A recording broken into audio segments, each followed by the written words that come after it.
RJ kids. વાર્તા જાસૂસની મોત. આ વાર્તા છે સુરેશ નામના એક પ્રાઇવેટ જાસૂસની, જે મોટામાં મોટા કેસને પળવારમાં ઉકેલી દેતો હતો અને પોતાની બુદ્ધિ અને તીક્ષ્ણ મનથી સાચું સામે લઈ આવતો હતો. અને એ કહે છે ને કે જો તમારું નામ થઈ જાય તો તમારા દુશ્મનો પણ પેદા થઈ જાય છે. આ જ વાત સુરેશની સાથે પણ થઈ. અરે સંજય, તને ખબર છે ને, આપણું એક કામ હજુ બાકી છે. શહેરમાં આપણા નામનો ડંકો તો છે, પણ હંમેશા મારા મનમાં એક વાત ખટકે છે. મારા ભાઈને પેલા સુરેશ નામના જાસૂસને લીધે આખું જીવન જેલમાં વિતાવવું પડ્યું, અને ત્યાં જ એની મોત થઈ ગઈ. એટલે મેં સોગંદ ખાધી છે કે હું સુરેશને પણ મારી નાખીશ. પણ આપણે એ ચપળ મગજના માણસને એના જાળમાં ફસાવીને મારવો પડશે. કુલદીપભાઈ, તમે એકદમ બરાબર કહી રહ્યા છો. તમે ચિંતા નહીં કરો. આપણા ગ્રુપમાં એક નવી શૂટર આવી છે. એનું નામ ટીના છે. ટીના કહેવાય છે કે એના નિશાનથી કોઈ બચી નથી શક્યું. ઉડતા પક્ષીને પણ મારી શકે છે. એની ગોળીની ઝડપને કોઈ નથી રોકી શકતું ભાઈ. અને આ સુરેશ માટે તો એ આપણી મદદ કરશે જ. હા, થોડા પૈસા ચોક્કસ લેશે, પણ કામ ચોક્કસ થઈ જશે. કાલે જ મળવા માટે બોલાવી લે એને. યાદ રાખજે, આ વાતની જાણ કોઈને પણ ના થવી જોઈએ. સંજય ટીનાને લઈને એક સુમસાન જગ્યા પર કુલદીપને મળવા માટે લઈ આવે છે. તો તું છે ટીના? સાંભળ્યું છે કે તારી ગોળીની ઝડપને કોઈ રોકી નથી શકતું. અમને આવી જ શાર્પ લેડી શૂટરની જરૂર હતી. અમારા ધંધામાં આવું પહેલીવાર થઈ રહ્યું છે કે કોઈ લેડી શૂટર મારું કામ કરી રહી છે. મારા નામના ડંકાને તો તું જાણે જ છે. તો બસ તારે એક કામ કરવાનું છે. બોલો બોસ, પૈસા માટે કામ કરું છું, પણ કામ હું નથી કરતી. મારું કામ મારી બંદૂક કરે છે. આ વખતે તારે શહેરના પ્રખ્યાત જાસૂસ સુરેશની હત્યા કરવાની છે. પણ યાદ રાખજે, એ પણ બહુ ચપળ છે. એ આમ તારી વાતોમાં નહીં આવે. તારે એને પ્રેમના જાળમાં ફસાવવો પડશે. બોસ, તમે ઇશારો કરી દીધો અને હું સમજી ગઈ કે મારે શું કરવાનું છે. કુલદીપ અને સંજય ટીનાને એડવાન્સ પૈસા આપીને ત્યાંથી નીકળી જાય છે, અને પછી ટીના સુરેશની ઓફિસે પહોંચે છે. હેલો સર, હું તમારી બહુ મોટી ફેન છું. હું તમારી સાથે રહીને જાસૂસ બનવા માંગુ છું. તો શું તમે મને જાસૂસ બનાવશો સર? ટીનાની આંખોમાં જોઈને સુરેશ પહેલી નજરમાં જ એની સુંદરતામાં ખોવાઈ જાય છે. મને ખૂબ ખુશી થશે તારી સાથે કામ કરીને. અહીંયા મગજથી કામ કરવું પડશે. જીવ પર જોખમ પણ આવી શકે છે. હંમેશા સાવધ રહેવું પડશે. મારા કામમાં જોખમ બહુ છે. ક્યારેક કોઈક વળાંકે મોત સામે આવી શકે છે. એના માટે તો હંમેશા તૈયાર રહેવું પડશે. હું એકદમ તૈયાર છું સર. હું મોતથી નથી ડરતી. તમે મને બસ જાસૂસીની પદ્ધતિઓ શીખવાડી દો. મને તમારી સાથે કામ કરવાની મજા આવશે. ટીનાની શર્ટ પર હંમેશા એક માઇક્રોફોન લાગેલો હોય છે, જેનાથી ટીના અને સુરેશની બધી વાતો કુલદીપ અને સંજયને ખબર પડતી હતી. ટીના અને સુરેશ મળીને 2-3 નાના મોટા કેસ ઉકેલી દે છે, અને એ જ દરમિયાન સુરેશ ટીનાને કહે છે, ટીના, તું તો 1-2 કેસમાં જ સારી જાસૂસ બની ગઈ છે. મારાથી વધારે કામ તો તે કર્યું. તું એક સારી જાસૂસ બની શકે છે. મને તારા પર પૂર્ણ વિશ્વાસ છે. ચોક્કસ સર. મને સર કહીને ના બોલાવ, મને સુરેશ કહીને બોલાવ. મને સારું લાગશે. કોઈ પ્રેમથી મને સુરેશ કહે તો મને ગમે છે. જો કે તું મને સર પણ ખૂબ પ્રેમથી જ કહે છે, પણ તું મને સુરેશ કહીને જ બોલાવ. સુરેશની મનની વાત ટીનાએ ઓળખી લીધી, અને ટીના સુરેશને કહે છે, સર, શું તમે મારા પ્રેમમાં તો નથી પડી ગયા? પ્રેમ તો હું મારા કામને જ કરું છું. પણ સાચું કહું, તું પણ મને સારી લાગે છે. શું તું મારી સાથે લગ્ન કરીશ? ના સર, અત્યારે તો મેં લગ્ન વિશે કંઈ જ નથી વિચાર્યું.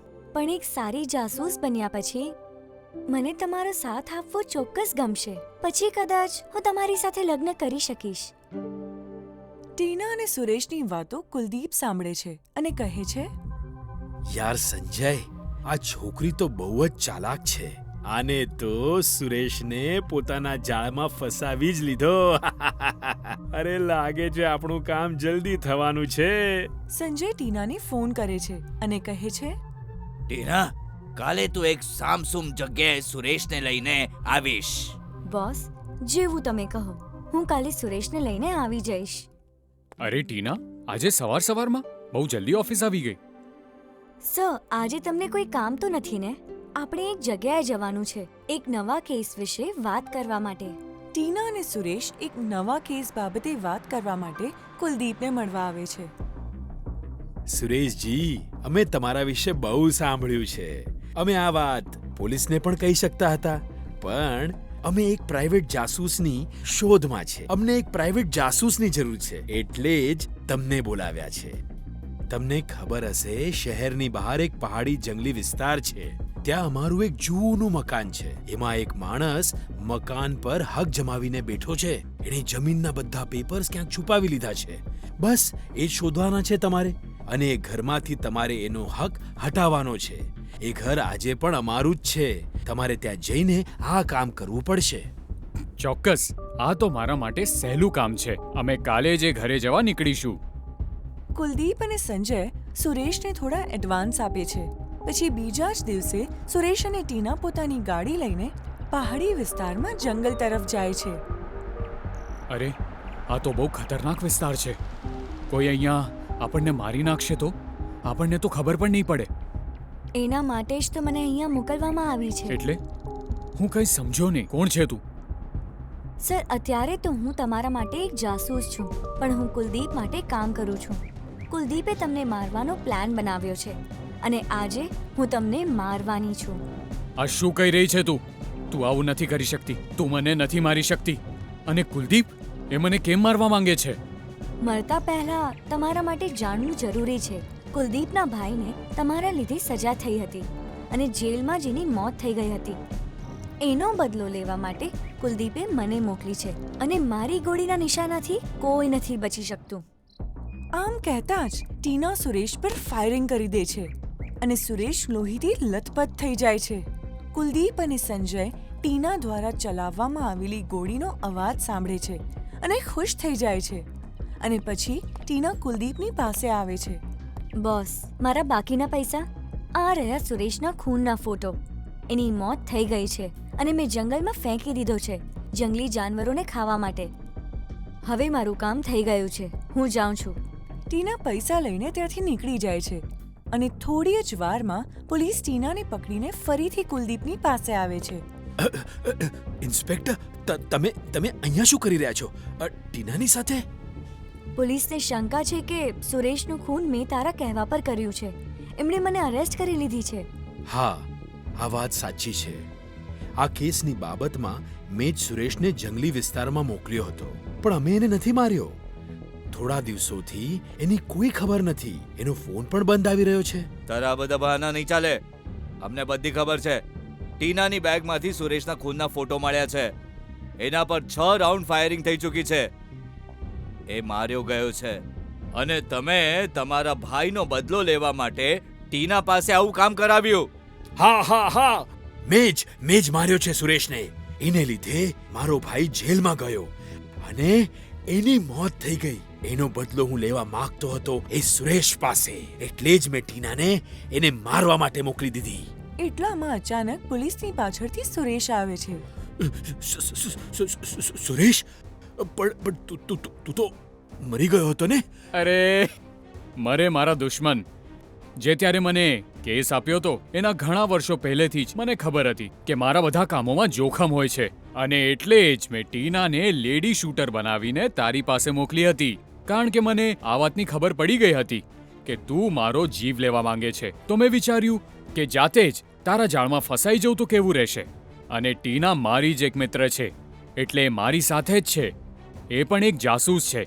કુલદીપ, તે મને જાસૂસી કરવા કહ્યું હતું ને, પણ મેં તો જાતે જ જાસૂસને તારા ઘરે મોકલી હતી. પણ ટીનાના શર્ટ પર તો હંમેશા માઇક્રોફોન લાગેલો હોય છે ને. મને તારા વિશે ખબર કેમ ના પડી? અમને ખબર હતી કે ટીના મારા પર ફાયરિંગ કરવાની છે, મને મારવાની છે. જ્યારે આ બધી વાતો એણે મને લખીને મોકલી હતી, જે માઇક્રોફોનમાં ક્યારે ના દેખાત. સમજ્યો? જય કુલદીપ અને સંજયને સુરેશનું ખૂન કરવાની કોશિશના ગુનામાં અરેસ્ટ કરી લે છે અને પછી સુરેશ ટીનાને કહે છે, ક્યારેક ક્યારેક દુષ્ટોનો સામનો કરવા માટે આપણે પોતાની જાતને દુષ્ટોની ખાણમાં ધકેલવી પડે છે.